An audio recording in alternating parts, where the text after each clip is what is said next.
The Great Hall of the Galactic Council stretched for nearly a kilometer in every direction. 12 massive thrones sat in a circle, each one carved from the sacred stone of its respective homeworld. The air hummed with translation devices working overtime as the most powerful beings in known space gathered for what they believed would be a simple decision. Ambassador Sarah Chen stood in the center of the circle, her small human frame dwarfed by the alien representatives around her. She wore the formal blue uniform of Earth's diplomatic corps, her hands clasped behind her back as she waited for the council to finish their deliberations. Her face remained calm, but her heart pounded as she listened to the aliens discuss humanity's fate, as if they were deciding what to have for lunch. High Chancellor Vexmore of the Catherian Empire leaned forward on his throne. His 6 arms gestured dramatically as he spoke in his booming voice. The humans have shown remarkable progress in their brief time among the stars, 200 years from their first satellite to establishing colonies across 12 systems. Most impressive. Impressive, yes, agreed Counselor Zara Quinn from the Hegemony of Worlds. Her crystalline body caught the light and threw rainbow patterns across the floor, but also deeply concerning. They advance too quickly. They ask too few questions. They push boundaries that other species respect. The Thraxian representative, a massive insectoid creature called Prime Hive Kellax, clicked his mandibles together. Their expansion rate exceeds safe parameters. In our calculations, they will contact the forbidden zones within 50 standard years. This cannot be allowed. Sarah felt her jaw tighten. The forbidden zones were areas of space the Council had declared off limits to younger species. Humanity had respected these boundaries, but apparently that wasn't enough. Furthermore, continued Chancellor Vexmore, their military doctrine is unusual. Most species develop defensive capabilities first, then gradually add offensive options as needed. Humans developed weapons of mass destruction before they achieved faster-than-light travel. This suggests a concerning mindset.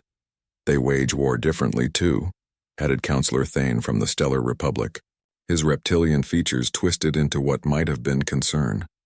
We have observed their historical records. They do not follow the accepted rules of engagement. They target civilian populations. They use deception and misdirection. They show no honor in combat.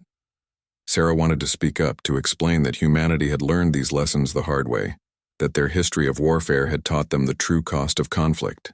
But she knew better than to interrupt the council when they were building toward a decision. High Arbiter Zendal, the ancient leader of the council, raised one of his 4 hands for silence. His species had been spacefaring for over 10,000 years, and his wisdom was respected by all. When he spoke, his voice carried the weight of millennia. The question before us is not whether humanity shows promise. They clearly do. The question is whether they can be trusted to develop responsibly without guidance. He paused, his large black eyes focusing on Sarah. Recent events suggest they cannot. Sarah's blood ran cold. She knew what he was referring to.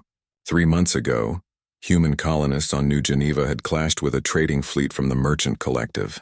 The aliens had demanded exclusive rights to mine rare minerals from the planet's moons. When the humans refused, citing their existing mining operations, the collective had threatened to blockade the system. The humans had responded by sending a small fleet of warships to escort the alien vessels out of their territory. No shots were fired, but the message was clear: leave now or face the consequences. The collective had retreated, but they had filed formal complaints with the council. The New Geneva incident shows us exactly what we feared, continued Zendal. When faced with a dispute, humanity's first instinct was to deploy military force. They made no attempt at negotiation. They showed no respect for the collective's historical trading rights in that region. With respect, High Arbiter, Sarah finally spoke, her voice steady despite her growing anger. The collective had no historical trading rights in that system. Our colonists arrived first and filed proper territorial claims through established channels. The collective tried to use intimidation to steal our resources. This is exactly the problem, said Prime Hive Kellax, his multiple voices creating an unnerving harmony. Young species always believe they are in the right. They lack the wisdom to see the broader implications of their actions. The collective has traded in that region for 300 years. Human claims are irrelevant when weighed against such established presence. Sarah felt her hands curl into fists behind her back. So might makes right. Whoever has bigger ships gets to take what they want. A ripple of disapproval went through the council. Several aliens made sounds that their translation devices rendered as expressions of shock or disgust. "You see," said Counselor Zara Quinn, her crystalline form brightening with agitation. "This aggressive mindset permeates their entire culture. They view everything as a conflict to be won rather than a problem to be solved through wisdom and compromise." High Arbiter Zendal stood from his throne, his impressive height making him loom over the chamber. "The Council has reached a decision. Humanity shows great potential, but they require guidance to reach that potential safely. We therefore invoke the subjugation decree." Sarah's heart stopped. The subjugation decree was a legal framework the Council used to take control of species they deemed dangerous or unstable. It had been used only twice in recorded history, both times resulting in the complete absorption of the target species into Council society. "The terms are as follows," Zendal continued, his voice echoing in the vast hall. "First, Earth will surrender all military vessels to Council oversight within 30 standard days. Second, all human colonial governments will accept Council administrators to ensure proper development. Third, Earth's government will submit to Council guidance in all matters of interstellar policy." "And if we refuse?" Sarah asked, though she already knew the answer. "Then the Council will be forced to implement these measures directly," replied Chancellor Vexmore. "We have no desire for conflict, Ambassador Chen, but the safety of the galaxy takes precedence over the pride of any single species." Sarah looked around the circle of alien faces, searching for any sign of sympathy or understanding. She found none. To them, humanity was a problem to be solved, not a civilization to be respected. "I need to consult with my government," she said finally. "Of course," agreed Zendal. "You have 5 standard days to provide Earth's response. But understand, Ambassador, that the decision has been made. The only question now is whether humanity will accept our guidance willingly or require more direct intervention." As Sarah was escorted from the chamber, she caught fragments of conversation from the Council members. They were already discussing fleet movements and administrative appointments. In their minds, humanity's subjugation was a foregone conclusion. But as she walked through the corridors of the massive Council station, Sarah allowed herself a small smile. These ancient aliens thought they understood humanity based on a few historical records and one minor territorial dispute. They believed their overwhelming technological advantage would guarantee compliance. They had no idea what they had just awakened. Throughout human history, there was one constant. When someone tried to enslave them, humans fought back with everything they had. The Council was about to learn that some cages were simply too small to hold the human spirit. Sarah activated her emergency communicator as soon as she reached her shuttle. Earth needed to know what was coming. More importantly, Earth needed to prepare for war against odds that would have terrified any sane species. Fortunately for humanity, sanity had never been their strongest trait. President Martinez sat in the emergency session room deep beneath the White House, staring at the holographic display of Council fleet movements. The alien ships were already positioning themselves at strategic points throughout human space, confident in their overwhelming superiority. Around the table sat the most powerful people on Earth, and for the first time in years, they were all in complete agreement. "How long do we have?" asked Admiral Jackson, his weathered face grim in the blue light of the display. 25 days until their deadline," replied Sarah Chen, who had returned from the Council station just hours earlier. "But their fleets are already moving into position. They expect us to surrender without a fight." Defense Secretary Williams leaned forward. "Our intelligence suggests they're bringing 200 ships to Earth alone.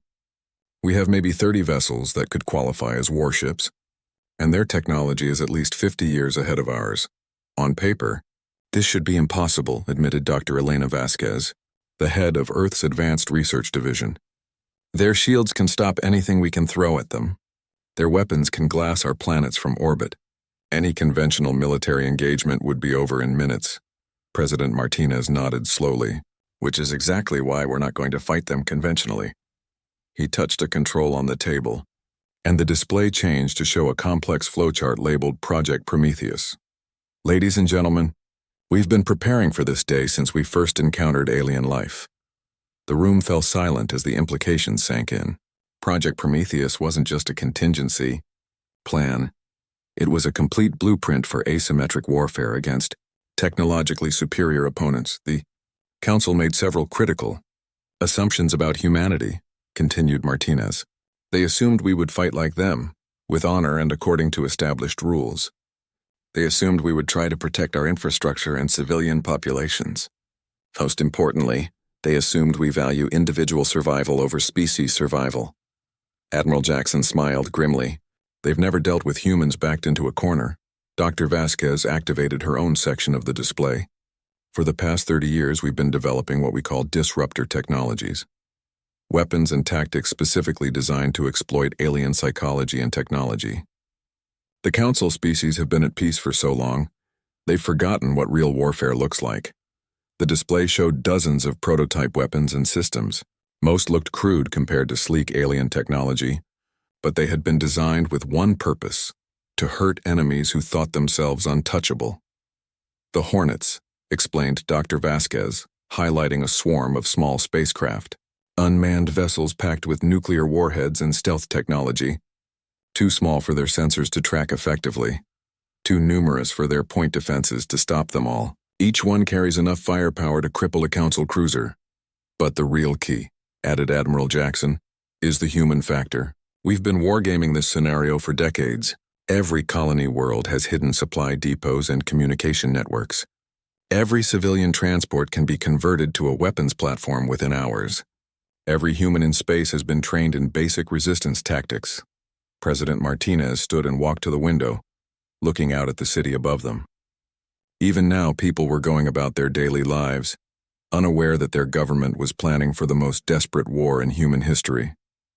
The Council thinks 30 days is generous, he said quietly. They believe we need time to accept the inevitable. They don't realize we're using every hour to prepare for total war. Sarah Chen pulled up another section of the display. I've been analyzing their psychology based on my interactions with the Council. They're genuinely confused by our resistance. In their experience, weaker species always submit to stronger ones. They think we're being irrational. Good, replied Admiral Jackson. Let them keep thinking that. The longer they underestimate us, the better our chances. Dr. Vasquez highlighted a series of manufacturing facilities across Earth and the colonies. We're already in full production mode. Every factory that can be converted is now making Hornets or weapon systems. We're using civilian infrastructure to build military assets, something their surveillance systems aren't designed to detect. What about casualties? Asked Defense Secretary Williams. If we fight this war the way we're planning, millions of humans will die. The room fell silent again. This was the heart of the matter. The Council assumed humans would surrender rather than accept massive casualties. They were wrong. We've run the projections, said President Martinez, his voice heavy with the weight of leadership. If we surrender, humanity ceases to exist as an independent species. We become pets or slaves to alien masters. If we fight, many of us will die, but some will remain free. The choice isn't between peace and war, added Admiral Jackson. It's between slavery and freedom. And humans have never chosen slavery willingly. Sarah Chen brought up recordings from her meeting with the Council. They keep talking about guidance and wisdom, but what they really mean is control. They want to decide how fast we expand, what technologies we develop, how we govern ourselves. They see us as children who need supervision. Then let's show them what happens when children grow up angry, said Dr. Vasquez with a cold smile. The display shifted to show communication networks spanning human space. Hidden quantum transmitters linked every world, every outpost, every ship. The Council's monitoring system saw only routine civilian traffic. They had no idea they were looking at the nervous system of a military organization preparing for war. Phase 1 begins tomorrow, announced President Martinez. Admiral Jackson, start moving our visible fleet assets into defensive positions around Earth. Make it look like we're preparing for a conventional defense. Dr. Vasquez, accelerate Hornet production and begin dispersing them throughout the solar system. Sarah, prepare a formal response to the Council. Make them think we're still considering their demands. What kind of response? Asked Sarah. Diplomatic double talk. Ask for clarification on terms. Request more time for our government to debate. Suggest possible compromises. Keep them talking while we finish our preparations. The longer we can delay their final ultimatum, the better our position becomes. Dr. Vasquez pulled up a tactical display showing the deployment of hidden assets. The beauty of the Hornet Swarm is that it's completely scalable. Even if they detect and destroy 90% of our units, the remaining 10% can still inflict crippling damage. And we're not just targeting military assets. Admiral Jackson nodded approvingly. Hit their supply lines, their communication networks, their civilian infrastructure. Make them understand that attacking humanity means accepting total war. But won't that make us monsters?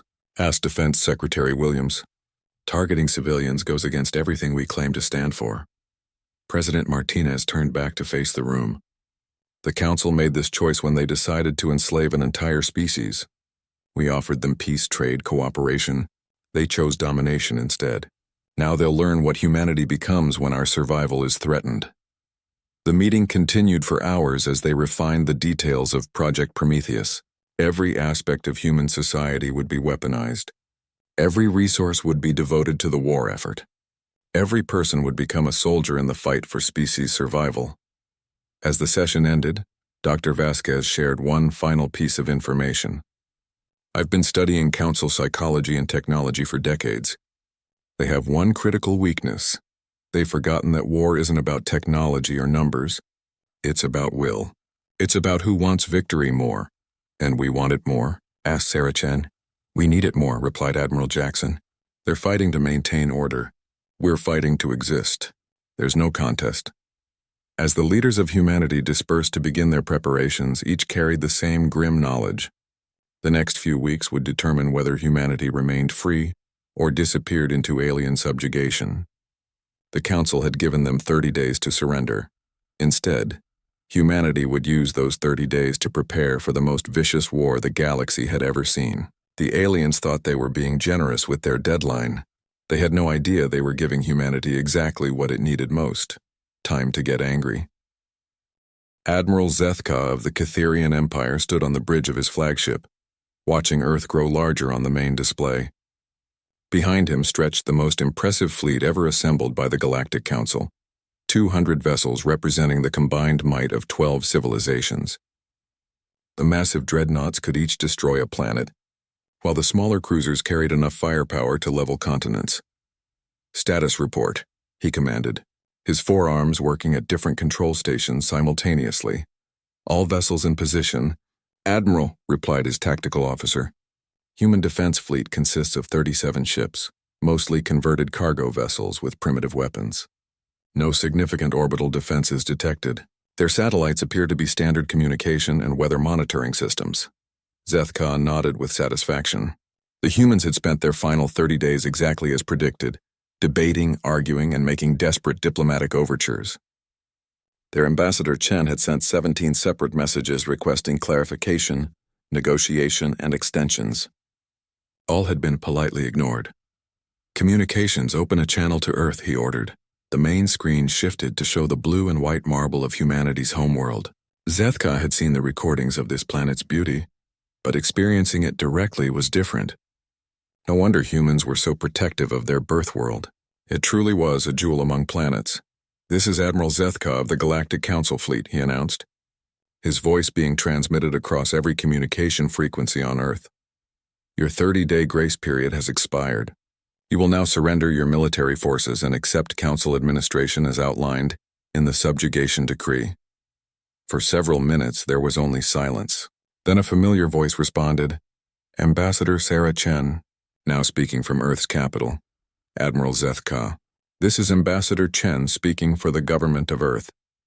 We have reviewed the Council's demands extensively, and we must respectfully decline. A ripple of surprise went through the bridge. Even Zethka felt momentarily taken aback. No species had ever simply refused the subjugation decree. There were always negotiations, compromises, or gradual capitulation. Ambassador Chen, he replied, keeping his voice patient. I don't think you understand the situation. We have 200 warships in your system. Your entire military could not damage even one of our vessels. Surrender is your only option. Admiral, came Chen's voice again, and Zethka detected something that chilled him. Amusement. I think you're the one who doesn't understand the situation. You have gravely underestimated what humanity becomes when cornered. Before Zethka could respond, his tactical officer called out in alarm. Admiral, massive energy signatures throughout the system. hundreds of small contacts appearing on sensors. The display exploded with red dots as Hornet drones decloaked simultaneously across the solar system. They had been hiding in asteroid fields, behind moons, even drifting in the cold depths of space. Now they moved with deadly purpose toward the Council fleet. "Point defenses, engage all targets," ordered Zethka, but even as he spoke, he knew they were in trouble. There were simply too many incoming contacts for their systems to handle. The first wave of Hornets reached the outer picket ships. Each drone was barely the size of a fighter craft, crude and primitive by Council standards. But when they detonated their nuclear payloads against unshielded hull sections, the results were devastating. 3 cruisers disappeared in brilliant flashes of atomic fire. "Impossible," gasped the tactical officer. "Their technology can't penetrate our shields." "They're not trying to penetrate them," realized Zethka with growing horror. "They're overloading them with raw energy." More Hornets swarmed the fleet, their pilots, if they even had pilots, showing no regard for their own survival. They rammed into shield emitters, weapon systems, and engine components with kamikaze determination. The Council's point defense systems, designed to stop conventional missiles and fighters, couldn't track the small, erratically moving targets effectively. "Fleet status," demanded Zethka as another explosion lit up the display. 17 ships lost, 23 severely damaged, came the reply. "The smaller vessels are being overwhelmed. Admiral, we need to withdraw and regroup." Zethka stared at the tactical display in disbelief. In less than 10 minutes, humanity had inflicted more casualties on a Council fleet than any enemy had managed in 3 centuries. But what truly unnerved him was the tactical approach. The humans were treating this like a fight to the death, not a political dispute. "Sir," called his communications officer, "we're receiving a message from Earth." Sarah Chen's image appeared on the screen again, but now she was wearing military fatigues instead of diplomatic attire. Behind her, Zethka could see what looked like a military command center. "Admiral, this is just a taste of what humanity can do when you threaten our existence," she said calmly. "You came here expecting us to roll over and submit. Instead, you've awakened something that has spent 200,000 years learning how to kill efficiently. You cannot win this war," Zethka protested. "We have thousands of ships, millions of soldiers. You have one system and a handful of colonies." Chen's smile was cold as winter space. "Admiral, you still don't understand. This isn't about winning in the traditional sense. This is about making the cost of conquering us so high that you decide it's not worth it." As if to emphasize her point, another swarm of Hornets emerged from behind Earth's moon. These carried different payloads, electronic warfare systems that jammed Council communications and sensor networks. Within minutes, Zethka's fleet was operating blind, unable to coordinate their response effectively. "We're not fighting for victory," continued Chen. "We're fighting for survival, and humans are very, very good at survival." The bridge shook as several Hornets penetrated the flagship's defenses and detonated against the hull. Warning lights flashed as secondary explosions rippled through the ship's systems. "Admiral," his tactical officer reported, voice tight with panic, "we've lost 40% of the fleet. Remaining vessels are requesting permission to withdraw." Zethka felt something he hadn't experienced in decades of military service. Fear. Not fear of death, but fear of the unknown. The humans weren't fighting like any enemy he'd studied. They weren't trying to capture territory or destroy military assets for strategic gain. They were simply trying to hurt the Council as badly as possible before they died. "Fall back to the outer system," he ordered reluctantly. "Maintain long-range bombardment positions."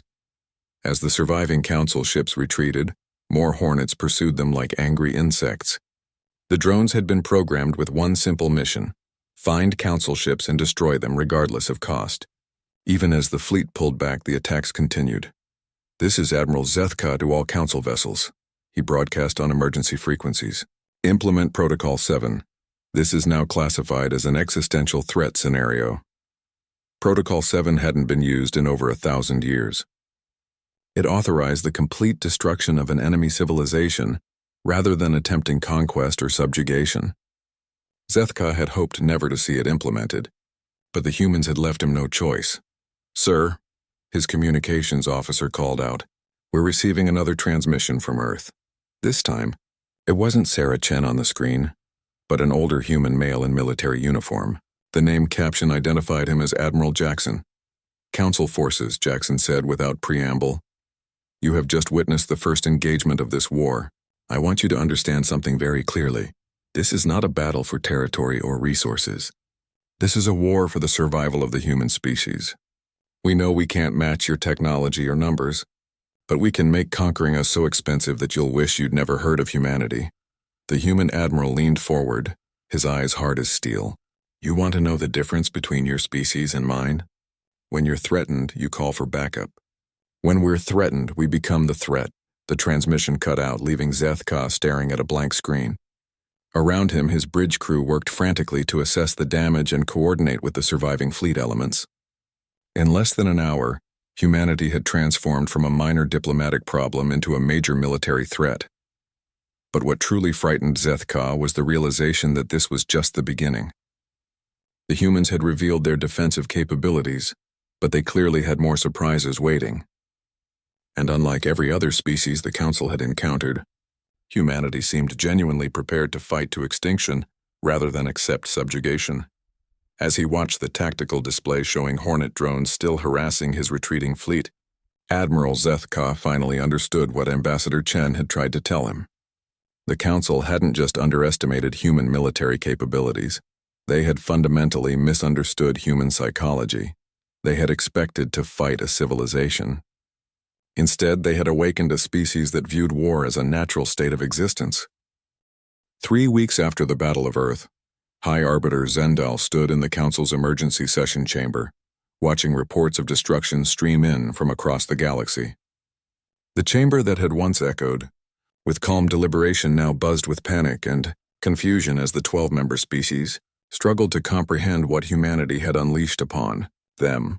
Thraxa Prime reports 70% of their orbital infrastructure destroyed, announced Counselor Thane, his reptilian features twisted with disbelief. The attackers struck simultaneously at 17 different points. Small vessels no larger than shuttlecraft but carrying weapons that specifically targeted our shield generators. Prime Hive Kelax's multiple voices created a discordant harmony of rage and fear. The humans have struck our core worlds. Our breeding facilities, our food production centers, our communication networks, all destroyed with surgical precision. How do they know exactly where to hit us? Zendal studied the holographic displays surrounding the chamber. Red markers indicated sites of human attacks, and they covered nearly a quarter of known space. The pattern was clear and terrifying. Humanity wasn't trying to conquer territory. They were systematically destroying the foundations of galactic civilization. Counselor Zara Quinn, what is the status of the trade routes? He asked the crystalline representative. Gone, she replied, her normally melodious voice cracking with strain.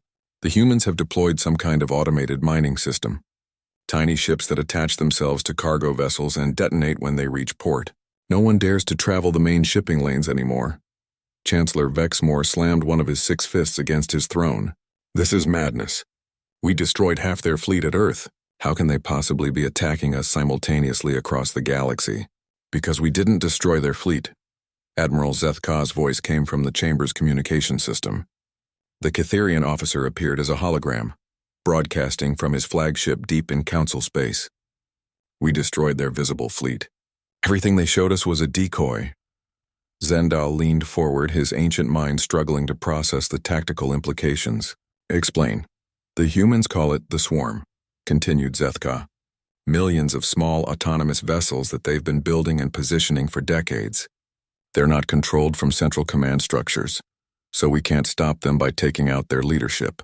Each ship has its own artificial intelligence and specific targeting parameters. The display shifted to show grainy sensor footage of human attack craft. They looked crude compared to Council technology, angular, primitive, almost organic in their movements. But they struck with the efficiency of a plague, appearing without warning and vanishing after delivering their payloads. The worst part, added Zethka, is that they're learning. Each wave of attacks uses different tactics, different weapons. It's as if they're evolving in real time to counter our defenses. Counselor Yithmal of the Convergence spoke for the first time, her ethereal voice carrying across the chamber. The humans contacted us directly 3 days ago. They offered terms for our surrender. The chamber fell silent. The Convergence controlled the galaxy's primary banking and financial networks. If they were considering capitulation, the economic foundations of Council space were already crumbling. What terms? Asked Zendal quietly. Complete withdrawal from their territory, reparations for damages, and formal recognition of human sovereignty. In exchange, they would cease all attacks on Convergence assets. Yithmal's form flickered with distress. My people are dying, High Arbiter. The humans specifically target civilian infrastructure. They don't distinguish between military and non-military targets. Because there is no distinction, realized Zendal with growing horror. To humanity, anyone who supports the war effort is a legitimate target. They're fighting total war. Prime Hive Kallax's clicking intensified. Total war was banned by the Treaty of Reconciliation 4,000 years ago. No civilized species wages war against civilian populations. The humans aren't civilized by our standards, replied Admiral Zethka grimly. I've been studying their military history since the first engagement. They've been fighting total wars for their entire existence. They've perfected it.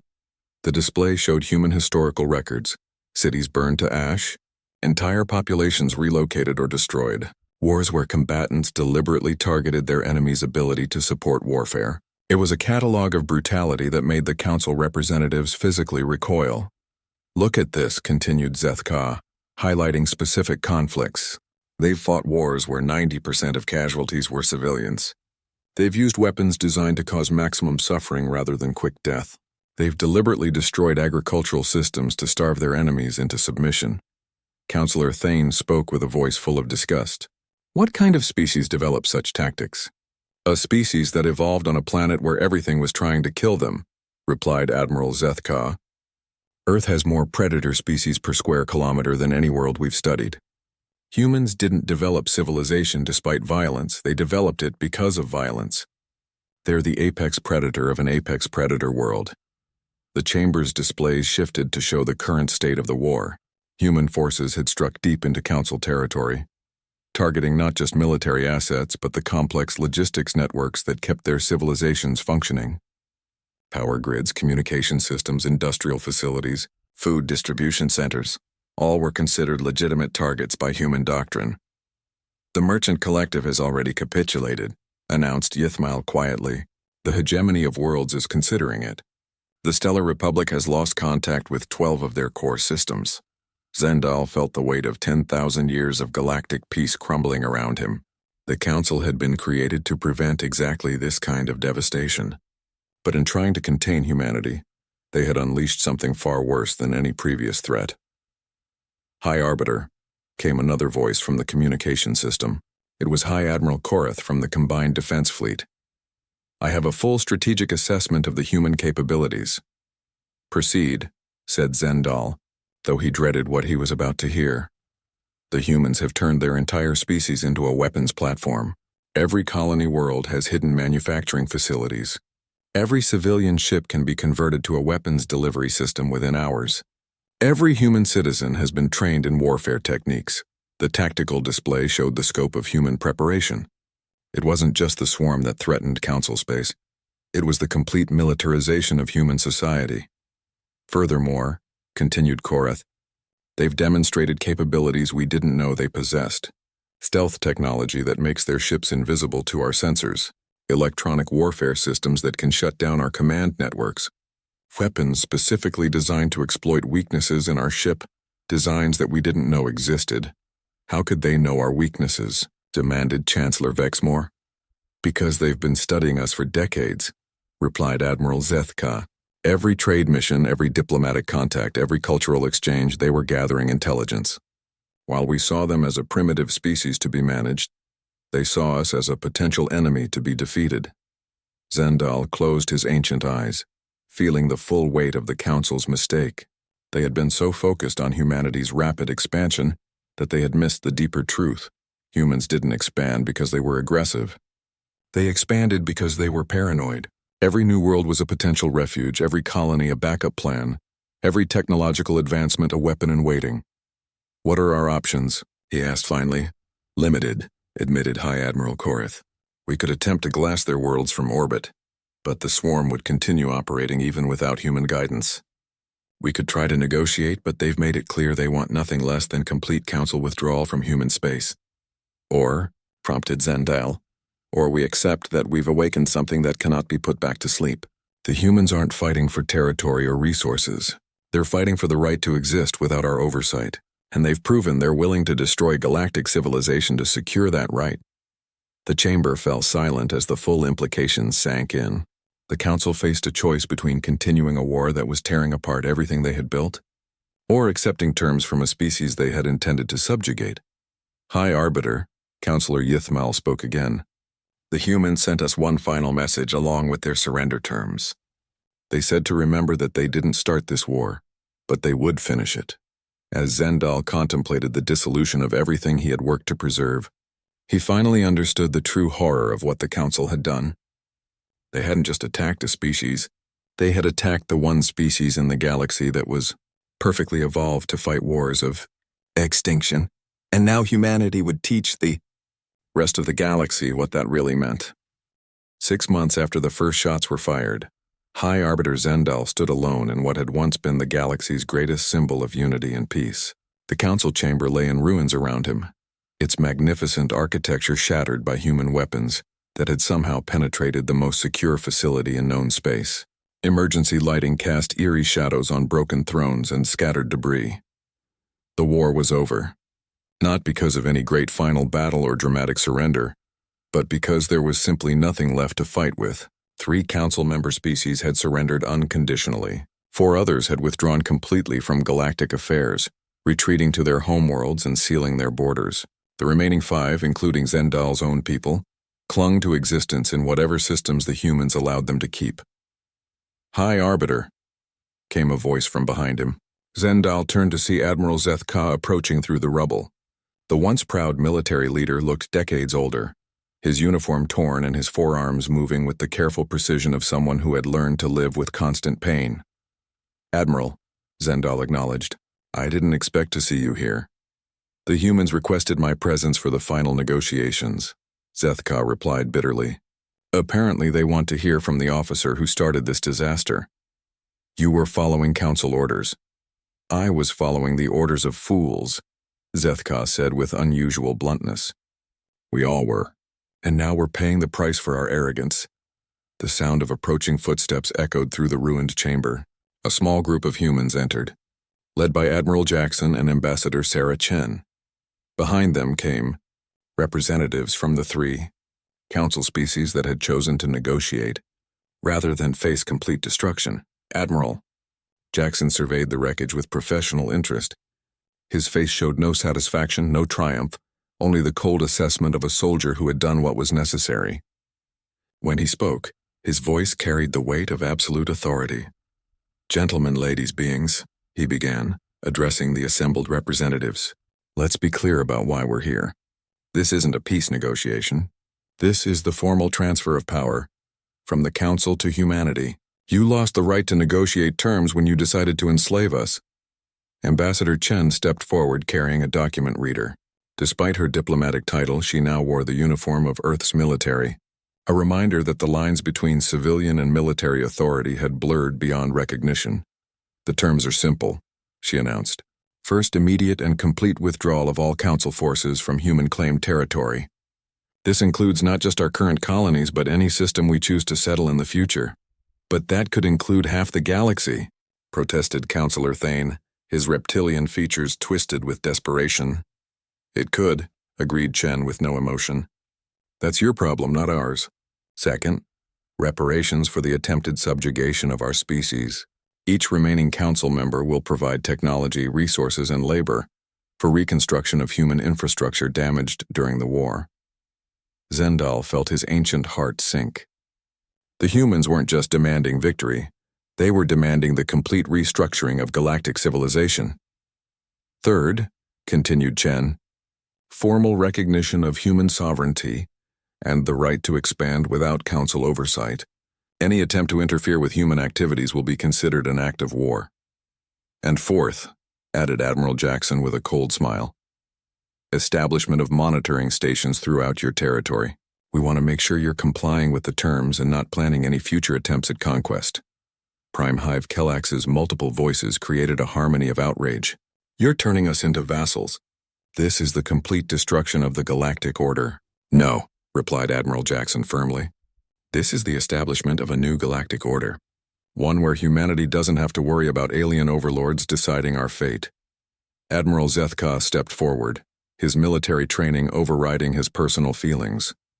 What guarantee do we have that humanity won't simply continue expanding until you control everything? You don't, Admiral Jackson replied bluntly. Just like we had no guarantee that the Council wouldn't decide to subjugate us. The difference is that we're honest about our intentions. Sarah Chen activated her document reader, displaying star charts that showed the new reality of galactic politics. Human-controlled space had expanded dramatically. Not through conquest, but through the simple fact that no one dared challenge their claims anymore. The swarm remains active, she announced. Millions of autonomous weapons platforms patrolling space, programmed to respond to any threat against human interests. They can't be recalled or shut down. They're designed to operate independently for centuries. Zendal studied the tactical displays with growing horror. The humans had essentially turned the galaxy into a minefield, with hidden weapons capable of striking anywhere at any time. Why? He asked finally. Why create such a system? You've already won.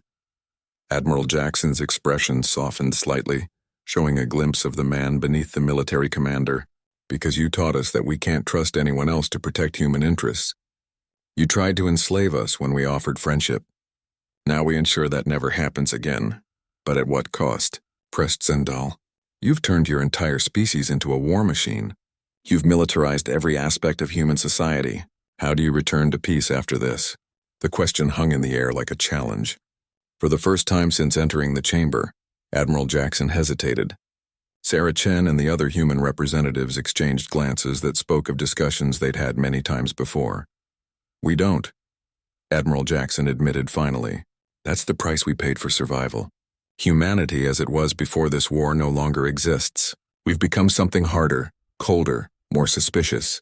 We've learned that the universe is full of species willing to destroy us if they think we're weak. Sarah Chen nodded grimly. Every human child now learns warfare alongside mathematics. Every colony world maintains hidden weapons facilities. Every civilian ship carries military-grade sensors and communication equipment. We've become a species that assumes conflict rather than hoping for peace. The implications settled over the ruined chamber like a shroud. The Council had succeeded in changing humanity, but not in the way they had intended. Instead of creating a guided, civilized species, they had forged something that viewed eternal vigilance as the price of freedom. The galaxy will never be the same, observed Counselor Yithmal, her ethereal voice carrying notes of profound sadness. No, it won't, agreed Admiral Jackson, but it will be a galaxy where species think twice before trying to subjugate their neighbors. Sometimes peace requires the threat of overwhelming violence. As the formal surrender documents were signed and transmitted, Zendal reflected on the irony of the situation. The Council had tried to impose order on a chaotic species, and had instead created the most effective military force in galactic history. Humanity had won not just the war, but the right to define the future of interstellar civilization. The humans filed out of the ruined chamber, leaving the surviving Council representatives to contemplate their new reality. As Admiral Jackson reached the exit, he paused and looked back at Zendal. High Arbiter, he said quietly, there's something you should understand. This war didn't change humanity's fundamental nature. It revealed it. We're not naturally aggressive or violent, but we are naturally stubborn. And when someone tries to cage us, we don't just break free. We make sure they never build another cage. After the humans left, Zendal stood alone among the ruins of galactic order. In trying to guide humanity's development, the Council had awakened something that would reshape the galaxy for millennia to come.